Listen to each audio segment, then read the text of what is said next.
Sì. Ma xenofobia, le scritte sui muri, le sue affermazioni che sono state molto criticate, c'è stata un po' di confusione secondo lei su questo?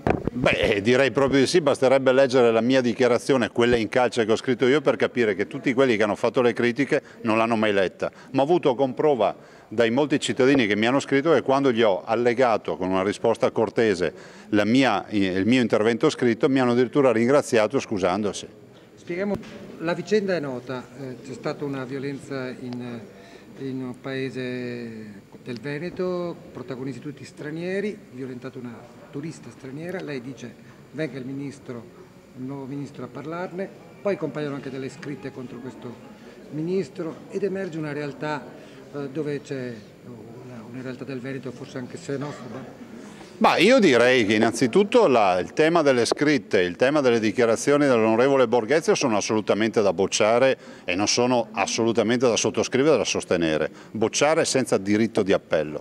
Dall'altro il mio intervento è stato un intervento a 360 gradi nel quale in una riga scrivevo: venga il ministro a far visita alla vittima e dica che non è possibile l'integrazione senza rispetto della legalità, in un contesto come quello veneto, che è la prima regione d'Italia per integrazione.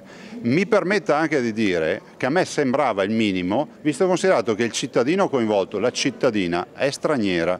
Quando accadono questi casi a carico di stranieri, i governi si esprimono sempre, ovviamente confermando appoggio, sostegno, solidarietà, in modo tale che ci sia anche una comunicazione diplomatica a livello internazionale. È un invito che rifà ancora al Ministro? Ma resto convinto, ma senza alcuna provocazione, che il Veneto ha sempre le porte aperte per il Ministro, non c'è alcuna volontà di ghettizzazione. E aggiungo anche un'altra cosa importante: non vorrei, siccome i ministri sono tutti uguali e per me il colore della pelle o il credo religioso non cambia il mio atteggiamento di fronte a una persona, che ogni volta che dobbiamo dire qualcosa sul Ministro dell'integrazione ci sia sto palcoscenico che viene montato. Io sono un'istituzione, se ho qualcosa da dire sul Ministro dell'integrazione o su qualche altro ministro vorrei poterlo dire con civiltà senza ogni volta essere strumentalizzato.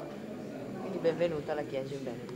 Benvenuta lei, benvenuti tutti i ministri di questo governo, compreso il Presidente del Consiglio, anche perché quando vengono qui saranno ospitati con i massimi onori e andranno a casa con la lista della spesa.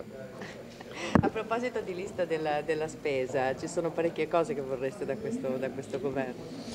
Ma guardi, con 170.000 disoccupati, 700 imprese che anche quest'anno hanno fatto le valigie, hanno abbassato le serrande e se ne sono andate in Carinzia, perdendo 13.000 posti di lavoro. Le tasse qui da noi sono al 68%, in Carinzia al 25%. Vorrei dire a chi vive di palazzi romani che questi sono i problemi reali. E siccome il Veneto, assieme a altre 3 regioni, fa parte di quelle 4 regioni che hanno un residuo fiscale attivo, ovvero lasciano soldi a Roma, noi ne lasciamo 18 miliardi all'anno, è bene che qualcuno a Roma si svegli e capisca che qui è il vero laboratorio per la ripresa dell'economia. La BCE ha tagliato i tassi, una buona notizia, però deve essere produttiva. È una buona notizia perché passiamo da 0,75 a uno 0,50 di spread, il che vuol dire che se ormai si andrà verso un rendimento negativo è altrettanto vero che i cittadini debbono fruire di questo beneficio.